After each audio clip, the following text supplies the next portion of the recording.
विक्रम बेताल की रहस्यमय कहानी, रहस्यमयी बांसुरी ध्वनि, गंभीर स्वर में। हर पूर्णिमा की रात एक हत्या होती थी, बिना कोई सुराग, बिना कोई गवाह और बिना कोई हत्यारा। कौन था ये अदृश्य हत्यारा?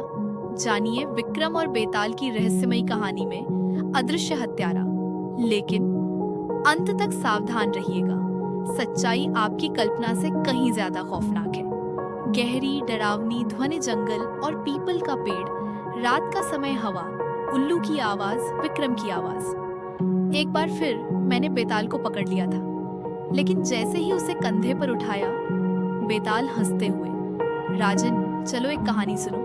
मगर वही पुराना नियम, अगर तुमने जवाब दिया मैं फिर से उड़ जाऊंगा। चंद्रगिरी राज्य, दिन का समय। बहुत समय पहले चंद्रगिरी नामक राज्य में हर पूर्णिमा की रात एक नामी व्यक्ति मारा जाता था।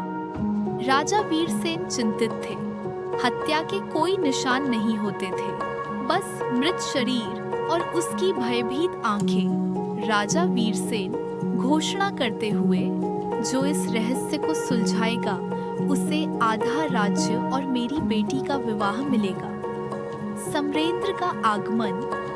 इसी बीच आया समरेंद्र, एक शांत, समझदार और विद्वान युवक। समरेंद्र धीरे, आत्मविश्वास से, मुझे इस रहस्य को सुलझाने की अनुमति दीजिए महाराज, लेकिन मुझे पूरी स्वतंत्रता चाहिए। राजा, तुम्हें जो चाहिए मिलेगा, बस इस राज्य को मुक्त करो। हत्या स्थल की जांच। रात, समरेंद्र ने हर हत्या स्थल की गहराई से जांच की। हर बार मृत शरीर पर कोई निशान नहीं, सिर्फ डर, भय और विस्मय। बूढ़ा रक्षक। साहब, हर हत्या से पहले एक अजीब बांसुरी की आवाज आती है। दूर से आती बांसुरी की डरावनी धुन। समरेंद्र व्यापारी के भेष में। रहस्य खुलता है। अगली पूर्णिमा को समरेंद्र खुद एक कमरे में बैठ गया। रात के तीसरे पहर बांसुरी की आवाज आई। दरवाजा अपने आप खुला और कुछ अदृश्य भीतर आया। हवा का बहाव, दरवाजा चरचराता है। समरेंद्र, यहाँ कोई है और अब मैं तुम्हें देखूंगा। समरेंद्र हवा में पाउडर फेंकता है। एक धुंधली छाया प्रकट होती है, कंकाल जैसी आत्मा जो बांसुरी बजा रही है। वह था एक अदृश्य हत्यारा, एक आत्मा, पुराना तांत्रिक, तामस का रहस्य। समरेंद्र ने पता लगाया, यह आत्मा कोई और नहीं, तामस नामक तांत्रिक की थी, जिसे राजा ने वर्षों पहले राज्य से निकाल दिया था। पूर्णिमा की रात बांसुरी बजाने वाला आत्मा प्राण चुरा सकता है। अंतिम युद्ध, आत्मा बनाम समरेंद्र। अगली पूर्णिमा को समरेंद्र तैयार था।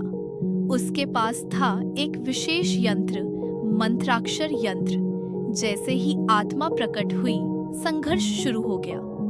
तामस की आत्मा भयानक स्वर में, मुझे मत रोको, मैं अमृता चाहता हूँ। समरेंद्र, तू अमर नहीं, अभिशप्त बनेगा। मंत्रों की गूंज, आत्मा का चीखना। मंत्राक्षर यंत्र से आत्मा पत्थर में बंद हो जाती है। समापन, पुरस्कार या त्याग। राजा वीरसेन। समरेंद्र, तुम्हारा यह पराक्रम अतुलनीय है। मैं तुम्हें अपनी पुत्री और आधा राज्य देता हूँ। समरेंद्र, महाराज, मैं एक जिज्ञासु साधक हूँ, मुझे पुरस्कार नहीं चाहिए, सिर्फ शांति। समरेंद्र चला गया और पत्थर जिसमें आत्मा बंद थी, उसे राज्य के सबसे गहरे तहखाने में बंद कर दिया गया। वापसी विक्रम बेताल की बेताल चालाकी से। तो राजन, बताओ, क्या समरेंद्र ने सही किया? और क्या तामस की आत्मा गलत थी? वह सिर्फ अमर होना चाहता था। विक्रम धैर्यपूर्वक, जो अमृता दूसरों की मृत्यु पर आधारित हो, वह अधर्म है। समरेंद्र ने सही किया क्योंकि उसने मानवता की रक्षा की। बेताल की हंसी गूंजती है। बेताल, हाँ हाँ हाँ राजन, तुमने उत्तर दे ही दिया। अब मैं फिर लौटता हूँ पेड़ पर। रहस्यमय संगीत के साथ धीमी आवाज में। क्या आत्मा वाकई कैद हो गई थी, या अब भी कहीं से बांसुरी की वो आवाज गूंजती है? क्या समरेंद्र अब भी किसी रहस्य की खोज में है? जानने के लिए जुड़े रहिए अगली कहानी में।